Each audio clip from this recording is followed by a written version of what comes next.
Baik, assalamualaikum warahmatullahi wabarakatuh. Ketemu lagi dengan saya, Ratnanila Puspitasari. Kali ini kita bertemu di mata kuliah pengembangan kognitif untuk anak usia dini. Sebelumnya, di minggu ini kita sudah ketemu di hari Senin di mata kuliah psikologi perkembangan. Akan tetapi, pada hari ini kita berjumpa lagi di mata kuliah pengembangan kognitif anak usia dini. Baik, sebelumnya kan tak kenal maka tak sayang. Maka perkenalkan, nama saya Ratnanila Puspitasari. Di sini saya mengampu di mata kuliah pengembangan kognitif anak usia dini terkait dengan riwayat pendidikan, nomor handphone ataupun alamat ataupun email. Teman-teman sudah paham ya dengan saya karena kita sudah pernah di satu mata kuliah di semester yang lalu, dan di minggu kemarin saya juga sudah memperkenalkan diri, jadi tidak perlu saya jelaskan terlalu panjang ya. Baik, kita masuk di pertemuan pertama hari ini. Baik, pertemuan pertama kita akan membahas terkait dengan deskripsi mata kuliah, kontrak perkuliahan kita, dan schedule perkuliahan selama 16 kali pertemuan. Baik, saya jelaskan terkait dengan deskripsi dari mata kuliah kita. Mata kuliah kita adalah pengembangan kognitif anak usia dini, sehingga deskripsi dari mata kuliah ini adalah teman-teman memahami terkait dengan hakikat pengembangan kognitif anak usia dini, dimulai dari teman-teman mengetahui terkait dengan karakteristik, prinsip-prinsipnya, kemudian metode pengembangan kognitif, dimulai dengan bidang pengembangannya, kemudian berkaitan dengan sains, matematika, dan kreativitas. Nah, itu semua nanti akan teman-teman pelajari, dan outputnya teman-teman akan bisa membuat sebuah kegiatan yang dapat mengembangkan kognitif anak usia dini.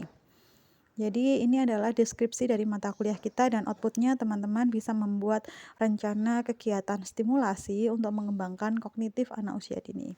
Baik, itu terkait dengan deskripsi. Selanjutnya akan saya jelaskan terkait dengan kontrak perkuliahan kita. Baik, terkait dengan kontrak perkuliahan dan penilaiannya. Teman-teman pasti semuanya menginginkan nilai yang baik, nilai A+ seperti itu. Tapi bagaimana caranya? Bagaimana caranya di sini adalah dimulai dari keaktifan, kehadiran, tugas-tugas UAS dan UTS.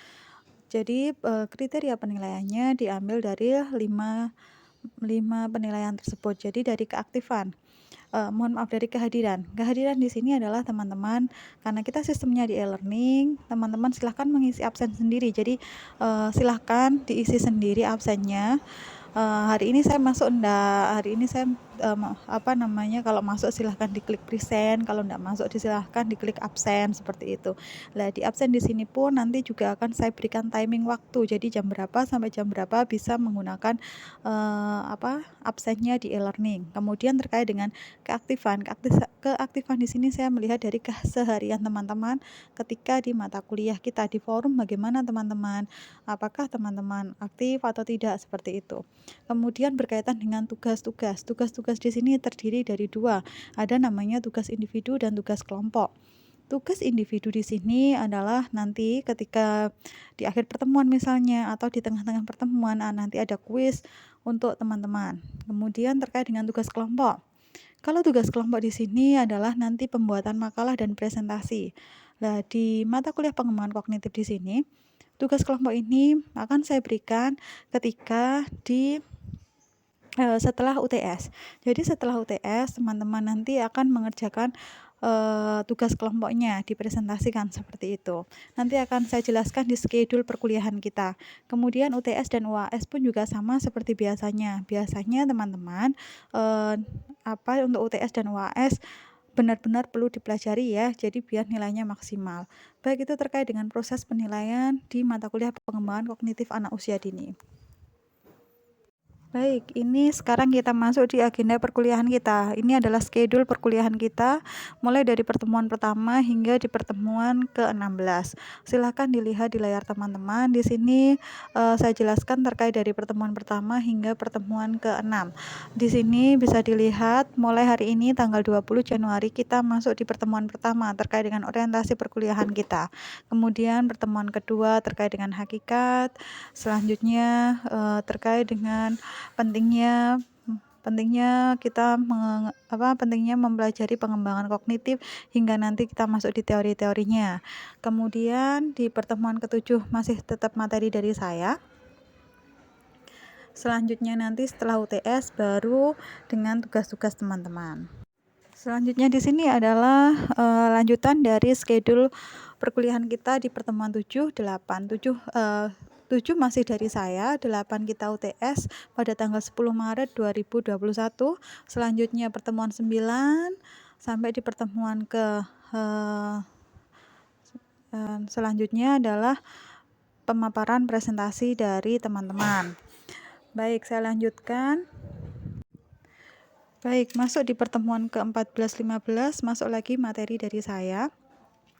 Setelah itu, pertemuan ke-16, teman-teman melaksanakan UAS. UASnya adalah di tanggal 3 Mei. Jadi di awal Mei, teman-teman sudah melaksanakan UAS. Baik, itu terkait dengan schedule perkuliahan kita selama 16 kali pertemuan. Bisa dipahami ya? Nah, ini sekarang yang ada di layar teman-teman adalah tugas kelompoknya, presentasi. Jadi pembuatan makalah dan presentasi hasil makalahnya dengan kelompok. Jadi kelas nanti akan saya bagi menjadi 5 kelompok. 5 kelompok di sini, kelompok 1 akan membahas terkait dengan bidang pengembangan kognitif. Kelompok 2 membahas terkait dengan metode pengembangan kognitif. Kelompok 3 membahas terkait dengan pengembangan sains. Kelompok 4 pengembangan matematika. Dan yang kelima adalah terkait dengan kreativitas anak usia dini. Jadi nanti silahkan kelas ini dibagi menjadi 5 kelompok. Untuk pemilihan kelompoknya saya serahkan ke kelas. Teman-teman sudah semester 2 setidaknya sudah paham ya untuk pembuatan kelompok bagaimana. Jadi saya nanti terima bahwa saya terima jadi bahwa kelas ini sudah saya bagi menjadi 5 kelompok. Tema-temanya itu sudah saya kasih poin-poinnya. Kelompok 1, kelompok 2, kelompok 3, kelompok 4, dan kelompok 5.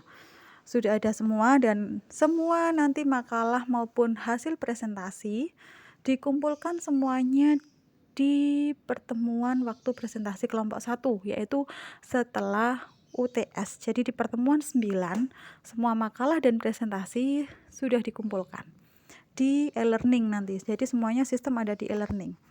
Baik, itu terkait dengan tugas kelompoknya, bisa dipahami ya. Jadi buat makalah kemudian dipaparkan, presentasikan seperti itu. Bisa dipahami ya.